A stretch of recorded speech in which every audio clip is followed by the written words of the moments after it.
میرے بھائیوں، آج 18 رمضان المبارک ہے اور 17 رمضان المبارک کو حضرت سیدہ طیبہ طاہرہ منزہ مبرہ سیدہ عائشہ صدیقہ رضی اللہ تعالی عنہا کی یوم وفات ہے۔ میرے بھائیوں، حضرت عائشہ رضی اللہ تعالی عنہا کو اللہ تعالیٰ نے بہت سارے اعزازات سے نوازا تھا۔ ان میں سے آپ کا سب یہ بھی ہے کہ آپ سیدنا ابو بکر صدیق کے گھر میں پیدا ہوئی۔ دوسرا اعزاز یہ ہے کہ آپ حضرت محمد مصطفیٰ صلی اللہ علیہ وسلم کی زوجہ بنی۔ میرے بھائیوں، دیکھیے کہ اللہ تعالیٰ نے قرآن مجید میں ارشاد فرمایا کہ مومنو النبی اولا بالمؤمنین من انفسہم وازواجہ امہاتہم، اے ایمان والو، نبی کی تمام ازواج، نبی کی تمام بیویاں امت کی مائیں ہیں۔ آج میری ماں ہے، مجھے میرے چچا نے بتایا، میری ماں ہے، مجھے میرے والد نے بتایا، میری ماں ہے، مجھے میری پھپھو نے بتایا، لیکن لوگوں عائشہ تمہاری ماں ہے، یہ خود اللہ نے بتایا۔ جو اللہ کی بات پہ اعتراض کرتا ہے، جو اللہ کے فیصلے پہ اعتراض کرتا ہے، پھر وہ مصطفیٰ کے فیصلے پہ بھی اعتراض کرتا ہے، پھر وہ صحابہ اور اہل بیت کے فیصلے پر بھی اعتراض کرتا ہے۔ کیوں؟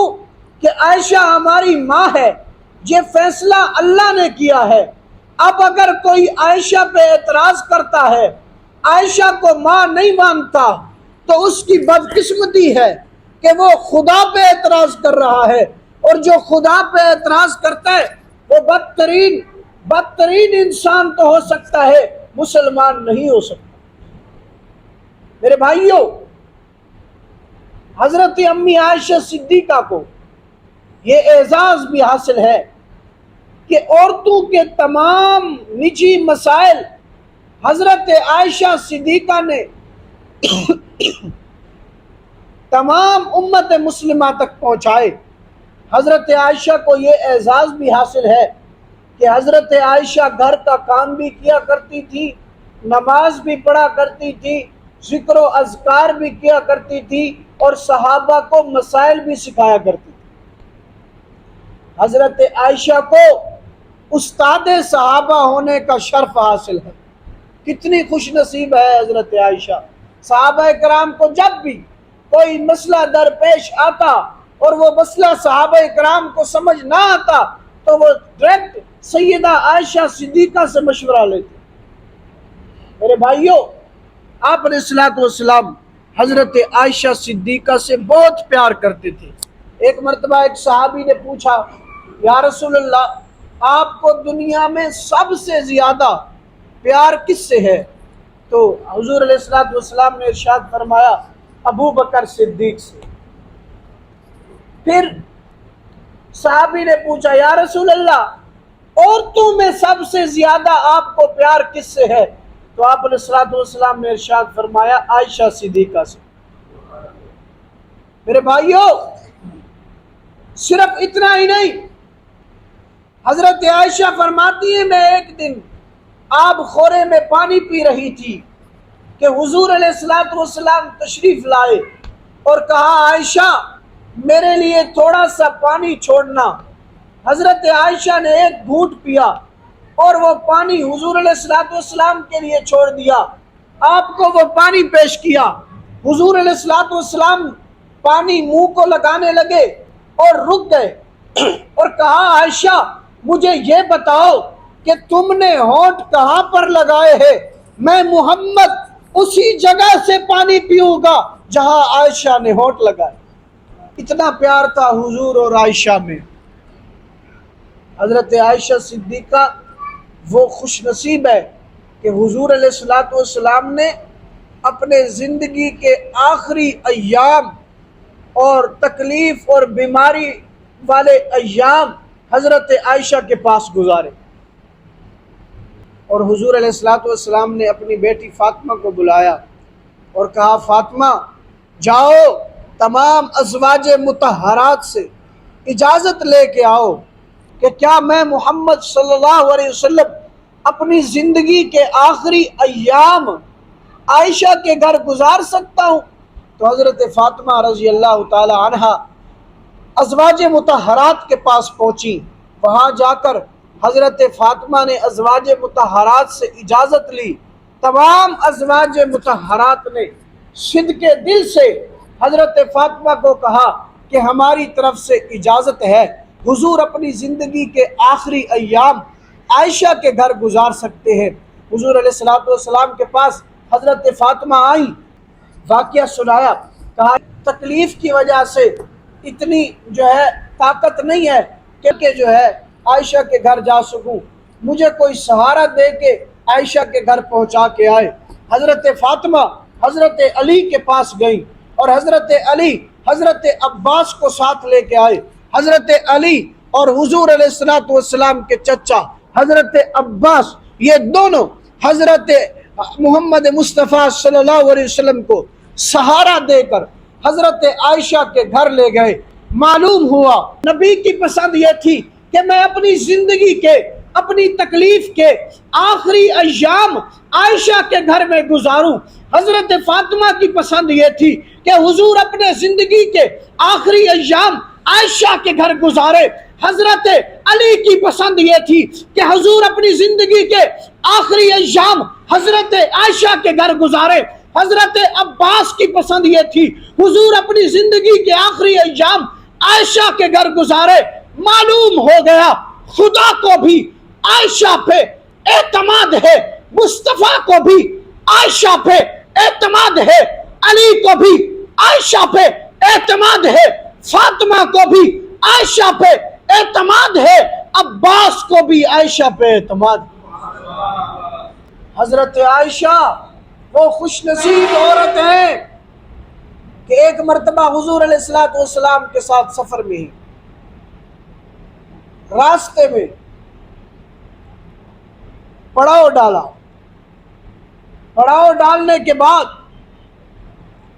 رک گئے، وہاں سے پھر چلنے لگے تو پیچھے سے حضرت عائشہ نے حضور علیہ الصلوۃ والسلام کو اطلاع دی، آقا میرا ہار گم ہو گیا ہے۔ ہار کیا چیز ہے؟ نبوت جیسی دولت عائشہ کے پاس ہے۔ ہار کیا چیز ہے؟ جنت کا ٹکڑا عائشہ کے پاس ہے۔ لیکن حضرت امی عائشہ نے اطلاع دی میرا ہار گم ہو گیا، نبی رک گیا ہے۔ حضرت عائشہ نے اطلاع دی میرا ہار گم ہو گیا، ابو بکر رک گیا ہے، باپ ہونے کے باوجود رک گیا ہے۔ حضرت عائشہ نے کہا میرا ہار گم ہو گیا ہے، فاروق اعظم رک گیا ہے۔ حضرت عائشہ نے کہا میرا ہار گم ہو گیا ہے، تمام صحابہ رک گئے ہیں۔ ہار کی کیا قیمت تھی؟ ہار نبی اور لے کر بھی دے سکتے تھے، لیکن رب نے لشکر اسلام کو رکوا کے یہ بتایا کہ گل ہار دی نہیں، گل عائشہ دی عزت دی ہے، گل ہار دی نہیں، گل نبی دی عظمت دی ہے، گل ہار دی نہیں، گل نبی دی عزت دی ہے، گل ہار دی نہیں، گل عائشہ دی حرمت دی ہے۔ نبی دا لشکر رک گیا، صحابہ رک گئے، ابو بکر رک گیا، عمر رک گیا، رب کے صحابہ ہار تلاش کرو، آسی کا ہار گم ہو گیا۔ صحابہ پریشان ہیں، امی کا ہار گم ہو گیا، رسول اللہ پریشان ہے۔ ایک ایک صحابی آ کے کہتا ہے یا رسول اللہ ہار نہیں مل رہا، نماز کا وقت جا رہا ہے، نماز کا وقت ہونے کو ہے، ہار نہیں مل رہا، آج لیٹ نماز پڑھیں گے، آج قضا نماز پڑھیں گے۔ حضور خاموش ہے، ابو بکر خاموش ہے۔ عرش پر رب نے کہا جبرائیل دوڑ کے جا کے صحابہ کو کہہ دے ہار ڈھونڈو، میں رب شریعت کا ضابطہ بدل رہا ہوں، میں رب شریعت کا قانون بدل رہا ہوں۔ شریعت کا ضابطہ یہ تھا کہ پانی کے ساتھ وضو کرو گے پھر نماز ہوگی، پانی کے ساتھ وضو کرو گے پھر تمہاری نماز قبول ہوگی۔ لیکن رب نے کہا جبرائیل دوڑ کے جاؤ صحابہ کو بتا دے رب تیمم والی آیت اتار رہا ہوں فتیمموا صعیدا طیبا فامسحوا بوجوہکم، اور تو بعد مٹی منہ تے مل کے تیمم کر کے تسی نماز پڑھو گے، میں رب آدھی نماز قبول کر لوں۔ میرے بھائیو، کسی وجہ سے بھی رب نے شریعت کا ضابطہ نہیں بدلا۔ شریعت کا ضابطہ مضبوط ضابطہ ہے، شریعت کا نظام مضبوط نظام ہے، لیکن امی کا ہار گم ہوتا ہے، رب نے شریعت کا ضابطہ ہی بدل دیا۔ آج کے بعد گویا جھنگوی زبان وچ آکھاں تے رب آکھے صحابہ تانوں منہ تے مٹی ملنی پوے ملو عائشہ دا ہار ضرور لبھو۔ آئیو میری امی عائشہ وہ مقدس امی ہے کہ جس کے لیے رب نے ضابطہ تبدیل کیا ہے۔ اس امی کی شان کو پہچانو، آؤ اس امی کی غلامی میں آ جاؤ۔ جو اس امی کی غلامی سے ہٹ گئے رسوا ہو گئے، جو اس امی کی غلامی سے ہٹ گئے ذلیل ہو گئے۔ آؤ کامیابی چاہتے ہو اس امی کی غلامی میں آ جاؤ، کامیابی چاہتے ہو اس امی کی شان بیان کرو۔ یہ وہ مقدس امی ہے کہ ایک مرتبہ حضور علیہ السلام جنگی مشقیں دیکھ رہے تھے، حضور جنگی مشقیں دیکھ رہے تھے، پیچھے سے حضرت عائشہ آئی اور کان میں کہا یا رسول اللہ مجھے بھی شوق ہے کہ میں بھی جنگی مشقیں دیکھوں۔ حضور نے کہا عائشہ پھر اٹھو اور آؤ میں تمہیں جنگی مشقیں دکھاتا ہوں۔ حضور علیہ السلام قیام میں کھڑے تھے، حضرت عائشہ نے اپنی تھوڑی مبارک حضور کے کندھے پر رکھی، حضور کے کندھے پہ اپنی تھوڑی رکھی۔ او عائشہ کے دشمنوں، او دیکھو تو صحیح، کندھا میرے آقا کا ہے اور تھوڑی عائشہ کی ہے، اور کم از کم حضور کے کندھے کا حیا تو کر لو۔ آئے امی کے تھوڑی حضرت کے کندھے پر ہے، حضور جنگی مشقیں دیکھ رہے ہیں، عائشہ بھی جنگی مشقیں دیکھ رہی ہیں۔ حضور علیہ السلام کھڑے رہے، جب تک امی عائشہ کھڑی رہی جملہ دینے لگا ہوں۔ وہاں سجدے میں حضور علیہ السلام نے سجدے کو طول دیا حسین کی عظمت بتانے کے لیے، یہاں حضور علیہ السلام نے قیام کو طول دیا عائشہ کی عظمت بتانے کے لیے۔ وہاں سجدے کو طول دیا، حضور سجدے میں ہیں، حسن و حسین کندھے پر ہیں، حضور نے سجدہ لمبا کر دیا، یہاں حضور کھڑے ہیں، عائشہ کی تھوڑی حضور کے کندھوں پہ ہے۔ حضور اس وقت تک کھڑے رہے جب تک حضرت عائشہ نے اپنے حضور کے کندھے سے تھوڑی نہیں ہٹائی۔ حضور تو عائشہ کی چہرے کے قدر کرے، آج کا بدماش، آج کا لوفر اٹھ کر امی عائشہ پہ بکواس کرے تو پھر میں اسے کبھی بھی مسلمان نہیں مانوں گا۔ دنیا ہاتھ میں ہاتھ ملائے اسے ایمان والا میں نہیں کہہ سکتا، دنیا اسے سینے سے لگائے اسے ایمان والا میں نہیں کہہ سکتا۔ آؤ رب کا قرآن کھولو، اللہ کا قرآن کہہ رہا ہے جو عائشہ پہ بہتان لگائے گا، جو عائشہ کو گالی دے گا، اس پر دنیا میں بھی لعنت ہے، آخرت میں بھی لعنت ہے۔ اللہ صرف لعنت ہے؟ اللہ نے کہا نہیں، آگے تو پڑھو، آگے میں کہہ رہا ہوں وَلَهُمْ عَذَابٌ عَظِيمٌ، اس کے لیے دردناک ایسا عذاب ہے جو کبھی ختم نہیں ہو۔ عام مسلمان، کلمہ گو مسلمان اپنے گناہوں کی سزا بھگتنے کے بعد جنت میں ضرور جائے گا، لیکن عائشہ کے گستاخ کو رب نے ایسی سزا دی ہے کہ وَلَهُمْ عَذَابٌ عَظِيمٌ، ایسا بڑا عذاب ان کو ملے گا کہ کبھی ختم ہونے والا نہیں ہوگا۔ بلاخر ایک وقت آیا، سیدہ طیبہ امی عائشہ الصدیقہ پر منافقوں نے بہتان لگایا۔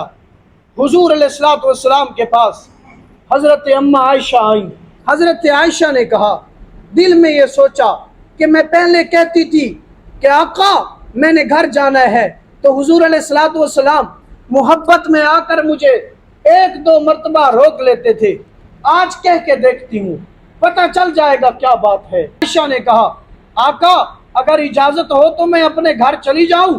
کہا عائشہ چلی جاؤ، تمہیں اجازت ہے۔ حضرت عائشہ رونے لگ گئی کہ ہائے وہ نبی جس نے کبھی مجھے پہلے لفظ پر اجازت نہیں دی بلکہ محبت میں آ کر مجھے روکا، لیکن آج نبی نے مجھے نہیں روکا۔ گھر گئی، حضرت ابوبکر صدیق کو دیکھا، حضرت ابوبکر صدیق نے رخ پھیر لیا۔ حضرت عائشہ کہتی ہے مجھ پر قیامت ٹوٹ پڑی، ساروں کا رویہ تبدیل، منافقوں نے عائشہ پہ بہتان لگا دیا۔ حضرت عائشہ نے جب دیکھا کہ دنیا کے سارے دروازے بند ہو گئے، پھر حضرت عائشہ نے سپریم کورٹ کا دروازہ کھٹکھٹایا، اللہ کا دروازہ کھٹکھٹایا، مصلی پر بیٹھی، کہتی ہے اللہ میں نے تو نہیں کہا تھا کہ میرا رشتہ آقا سے کراؤ، یہ تو نے خود کیا تھا، آج انصاف بھی تو خود کر۔ اللہ تو جانتا ہے میں عائشہ پاکیزہ عورت ہوں، اللہ میری اور رسول کے رشتے کو بچا لے۔ دشمن منافق میرے اور رسول کے رشتے سے جلتا ہے، میرے اور رسول کی چال چلن سے جلتا ہے۔ اللہ عائشہ کا اور محمد کا نکاح بچا لے، اللہ عائشہ اور محمد کی عزت بچا لے۔ لوگوں اللہ کے دربار میں سیدہ عائشہ دعا کرتی ہیں، ادھر حضور نے اجلاس بلایا، سیدنا ابوبکر صدیق سے پوچھا، آئے باپ سے پوچھا بیٹی کے بارے میں، جب بیٹی کے بارے میں باپ سے پوچھا جائے آخر باپ ہوتا ہے، یارو کیا گزری ہوگی باپ پہ، کیا گزری ہوگی ابوبکر صدیق پہ؟ تو حضرت ابوبکر صدیق نے کہا آقا جو فیصلہ آپ کا ہوگا وہی فیصلہ مجھ صدیق کا ہوگا۔ حضرت ابوبکر صدیق نے کہا آقا جو آپ کا فیصلہ ہوگا وہ مجھے قبول ہوگا۔ اس کے بعد آپ علیہ الصلوۃ والسلام نے حضرت عثمان سے پوچھا، تو حضرت عثمان نے کہا یا رسول اللہ میں اور تو کچھ نہیں کہتا، لیکن مجھے اتنا پتہ ہے کہ ایک مرتبہ آپ کے جوتے مبارک پر تھوک لگی ہوئی تھی، تو اللہ نے جبرائیل کو بھیجا اور آپ کو کہا کہ یہ جوتا اتار دو۔ جو اللہ آپ کے جوتے پہ تھوک لگنا پسند نہیں کرتا وہ آپ کے بستر پر کوئی ایسی ویسی عورت بھیج سکتا ہے؟ جب یہ بات کی تو حضرت علی آ گئے، حضرت علی سے پوچھا تو حضرت علی نے کہا یا رسول اللہ آپ کو عورتوں کی کمی تو نہیں ہے، لیکن جب حضرت عمر کی باری آئی، ہائے عمر آیا، جب حضرت عمر آئے تو حضور علیہ الصلوۃ والسلام نے پوچھا عمر تیری کیا رائے ہے؟ فر کہنے لگے یا رسول اللہ مجھے یہ بتائیے آپ کا اور عائشہ کا نکاح کس نے پڑھایا تھا، آپ کا اور عائشہ کا نکاح کس نے کروایا تھا؟ کیونکہ ضابطہ یہ ہے کہ جب بھی دو میاں بیوی کے درمیان جھگڑا ہو جائے تو سب سے پہلے نکاح کے گواہوں کو بلایا جاتا ہے، سب سے پہلے نکاح کروانے والے کو بلایا جاتا ہے اور اس سے پوچھا جاتا ہے کہ تو نے اس میں کیا دیکھا تھا کہ تو نے اس کے ساتھ نکاح کروا دیا۔ پر رب یہ منظر دیکھ رہا ہے۔ حضرت عمر فاروق نے کہا آقا آپ کا اور عائشہ کا نکاح کس نے کروایا تھا؟ اور کہنے لگے عمر میرا اور عائشہ کا نکاح اللہ نے کرایا۔ پھر حضرت عمر نے کہا حضور علیہ الصلوۃ والسلام کو یا رسول اللہ پھر آپ کو پریشان ہونے کی ضرورت نہیں، عائشہ پاک ہے، عائشہ پاک ہے اور یہ عائشہ پر بہتان لگایا گیا ہے، آپ کو پریشان ہونے کی ضرورت نہیں۔ نبوت خاموش، ابو بکر خاموش، عمر خاموش، عثمان خاموش، سارے صحابہ خاموش۔ رب نے کہا جبرائیل دوڑ کے جا نبوت کو بتا کے آ۔ آقا اللہ کیا بتا کے آؤں؟